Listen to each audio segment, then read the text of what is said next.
Hey guys, Assalamualaikum. It's me Nina and welcome back to Nina Story. Terima kasih kepada korang yang dah klik video ni. Kalau korang suka dengan konten-konten yang aku buat, make sure korang subscribe, okay? Cerita hari ni, aku nak cerita pasal sejarah yang terjadi dekat negara kita. Aku tak pasti sama ada sejarah ni ada dalam silibus buku sejarah, tapi mungkin ada kot. Lagipun silibus dulu dengan sekarang dah banyak jauh beza. Jadi macam yang korang tengok tajuk dekat thumbnail aku tadi, aku akan ceritakan tentang seorang lelaki yang hidup pada zaman prasejarah dulu. Macam mana kehidupan dia dulu dan macam mana rupa bentuk fizikal dia. Selain tu juga aku akan ceritakan tentang sebuah masyarakat yang hidup pada zaman moden ni dan ada susu galur keturunan dari Perak Man. So without wasting any time, let's get started.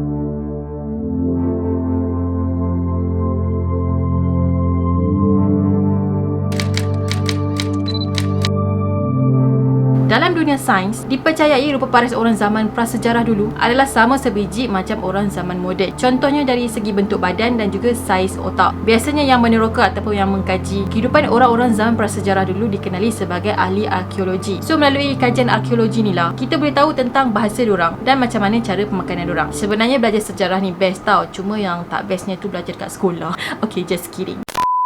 Kalau ikut kajian sains, manusia ni sebenarnya dah lama pandai masak. Jadi kalau korang rasa korang tak pandai masak, korang kena ingat balik yang zaman kita dulu-dulu ni, zaman nenek moyang kita dulu ni dah pandai masak. So mungkin bukan korang tak pandai, cuma korang malas masak je. Cuma tahun tepat bila manusia pandai masak ni tak dapat dipasti bila. Kalau ikut kajian dorang, manusia makan makanan yang dimasak sejak 30,000 tahun yang lepas. So aku akan teruskan kepada penceritaan kita, iaitu tentang seorang lelaki yang dikenali sebagai Perak Man ataupun lelaki Perak. Perak Man telah dijumpai di sebuah gua, iaitu Gua Gunung Runtuh di negeri Perak. So disebabkan itulah dia digelar sebagai Perak Man. Perak Man dipercayai hidup sejak 10,000 ataupun 11,000 tahun yang lepas. Tapi ada juga yang kata maybe Perak Man ni dah hidup dah lama, iaitu sekitar 50,000 tahun yang dulu. So estimate time dia hidup sekitar tahun 10,000 hingga ke 50,000 tahun yang lalu. Jadi Perak Man ni sebenarnya dipercayai hidup pada zaman batu, iaitu era Paleolitik. Kita dah belajar kan pasal era Paleolitik kan, jadi korang flashback sikit lah. Perak Man juga dipercayai sebagai penduduk tanah Melayu yang paling lama pernah wujud. Kalau kita bayangkan tempoh tahun yang dihidup tu, kita boleh bayangkan macam mana cara diorang hidup. Yang mana masa tu memang tak ada apa-apa bangunan konkrit dan diorang ni tinggal dalam hutan yang tebal.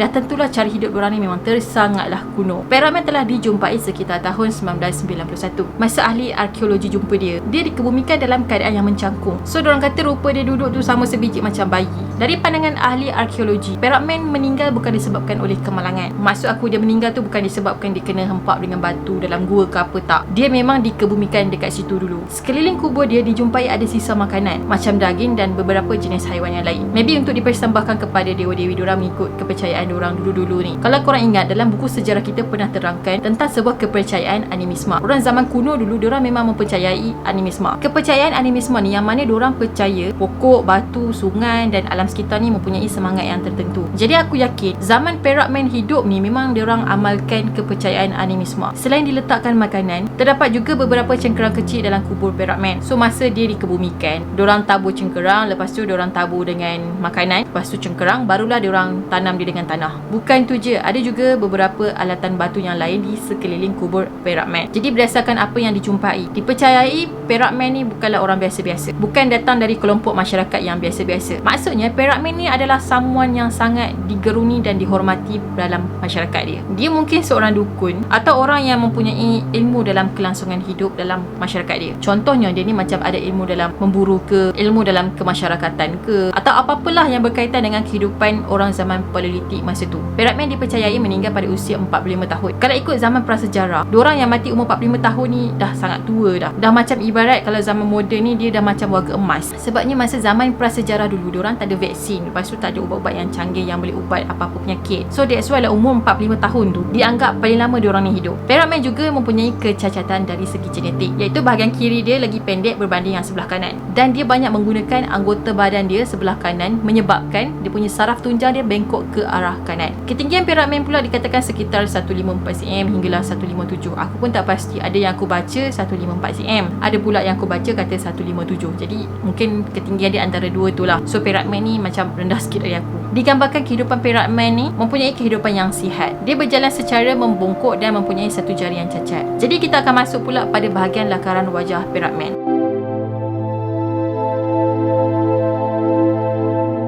Masa perak man dijumpai, diorang memang jumpa rangka dia je. So untuk describe macam mana rupa perak man yang sebenarnya, diorang memang memerlukan kajian yang sangat teliti. Diorang perlu tahu jantina dia, umur, keturunan dan juga tisu muka. Jadi bila diorang dah dapat struktur muka, diorang akan bincang pula dari segi warna mata, warna kulit dan macam mana rupa bentuk rambut dia. Disebabkan perak man tadi dia berasal dari kelompok Australo-Melanesian. Jadi rupa dia ada kaitan juga dengan orang asli Negrito. Jadi muka perak man tadi tu dia ada iris-iris lah dengan orang asli Negrito. Hasil dari kajian, isi padu otak perak man ni dia lagi sikit ataupun agak rendah berbanding isi padu orang yang hidup zaman moden. Isi padu otak dia sekitar 1204.91 ml dan isi padu otak kita pula dalam 1302 ml hinggalah 1479 ml. Even perak man mempunyai kecacatan dari segi fizikal, dia tetap dapat jalani kehidupan yang normal. Contohnya macam hidup nomad dan juga memburu binatang. Tapi dipercayai juga perak man ni mungkin tak memburu disebabkan dia mempunyai kecacatan tadi tu, dan maybe juga dia ni ada kemahiran lain yang dia buat sepanjang hayat dia. Sebenarnya perak man tadi adalah nenek moyang kepada suku kaum orang asli Negrito di Malaysia. So aku akan cerita sikit lah dekat korang tentang masyarakat orang asli dekat Malaysia dan macam mana diorang berhijrah pindah masuk ke tanah Melayu dulu.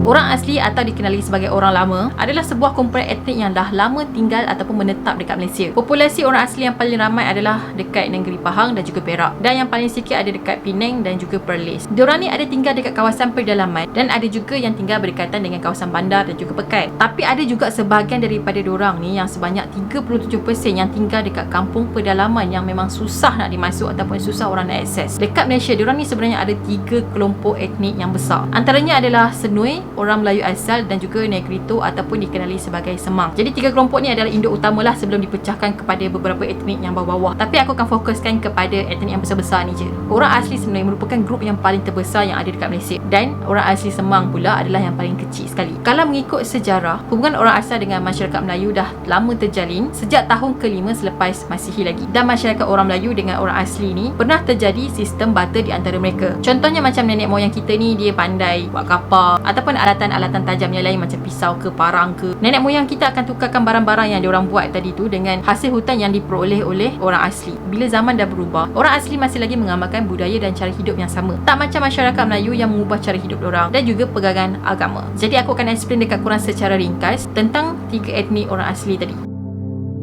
Macam yang aku beritahu tadi kan, orang Senui ni adalah yang paling terbesar lah grup dia yang dekat Malaysia. Diorang ni tinggal dekat kawasan tengah dan juga utara semenanjung Malaysia. Diorang dah datang sini sejak 8,000 tahun yang lalu dan diorang dipercayai datang dari pegunungan Vietnam. Dalam sejarah Kesultanan Melayu dulu, diorang dah diberikan kedudukan yang tinggi dalam masyarakat. Sultan Melayu pernah melantik ketua suku kaum diorang dan diorang dijadikan sebagai penghulu dan juga menjaga kawasan kampung. Bukan tu je, diorang juga telah diberi gelaran sebagai Tok Singa Merban ataupun Tok Maharaja. Jadi gelaran tu diberikan kepada diorang ni untuk membezakan yang diorang ni mempunyai kedudukan yang tinggi daripada masyarakat biasa. Diorang juga banyak terlibat dengan aktiviti istana, termasuklah menjadi dukun, askar, pemburu dan juga pembekal barangan hutan yang diperlukan oleh orang-orang bangsawan. Manakala orang Melayu asli pula, diorang ni adalah kumpulan pertama yang mengamalkan gaya hidup sama sebiji macam orang Melayu. Cara diorang berpakaian dan juga cara diorang bercakap. Kumpulan ni dipercayai datang daripada kawasan pertengahan Asia macam Yunnan dekat China, Myanmar, Thailand dan juga Laos. Diorang dipercayai datang ke semenanjung Malaysia sejak 2,500 tahun yang lalu. Masa diorang berhijrah dulu-dulu ni, diorang datang melalui jalan darat dan kemudian datang melalui jalan laut pula setelah 500 tahun kemudian. Orang asli Negrito ataupun Semang dipercayai merupakan kelompok paling awal yang telah menetap di Malaysia sejak 25,000 tahun yang lalu. So perak man tadi adalah dipercayai nenek moyang diorang. Diorang ni merupakan kumpulan yang terkecil yang ada dekat Malaysia. Orang asli Negrito, diorang lagi suka tinggal dekat kawasan pedalaman. Dikatakan diorang ni berasal dari benua Afrika dan kemudian telah berhijrah ke sini dan beranak pinak. Kita boleh jumpa diorang ni dekat kawasan Kedah, Perak dan juga Pahang. So mungkin orang asli yang tinggal dekat Pahang tu kan, yang jalan-jalan kita nak naik ke Cameron tu adalah